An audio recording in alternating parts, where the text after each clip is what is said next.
Eu sou Enza Purino, una mestra di scuola dall'infanzia e hai aiutato lavori stimolanti percorsi formativi per crescere insieme ai frus, per trasmettere alle colleghe la voglia di mettersi in gioco, per dare fiducia ai genitori, per fare in modo che la lingua furlane avvenga preservata tanto che sono altre lingue e non per ultimo per dare luce al gran lavoro che avviene da volta che storno di scuola.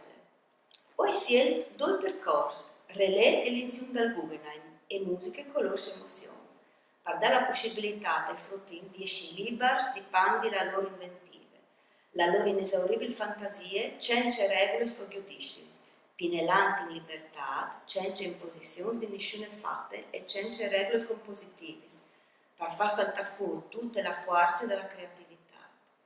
Con la musica dopo è stato possibile attorno alle emozioni, ascoltando ciò che il nostro cuore non sconte o diventando coscienti dall'esistenza di una grande schiera di sentimenti che guidano la nostra vita interiore. Gionde, manoserie, rabbie, paure, pacche, amore. Il contesto dove io lavoro ha le facilità perché quasi tutti i frus e i genitori affervelano e capiscono la lingua furlane. I frus e io con loro si sono divertiti e vi imparato tante robe bielle in maniera allegre.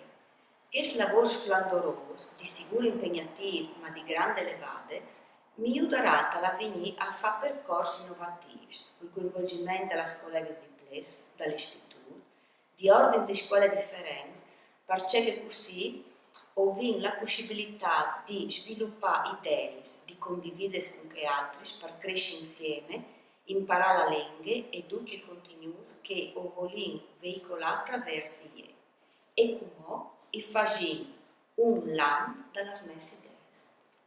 Amici cari, amici tutti, raddrizzate le antenne e se volete sognare ma non sapete come fare o da che parte cominciate, venite con me con Relè.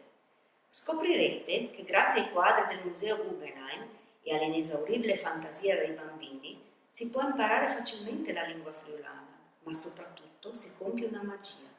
Spennellando in libertà, senza imposizioni di alcun tipo e senza regole compositive, riusciamo a far emergere tutta la forza della creatività.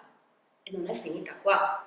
Se vi resta un po' di tempo, non perdetevi l'occasione di capire che con la musica è possibile viaggiare con le nostre emozioni. Come? Semplice, ascoltando ciò che il nostro corpo ci racconta. Diveniamo consapevoli dell'esistenza di un'ampia gamma di sentimenti che guidano la nostra vita interiore.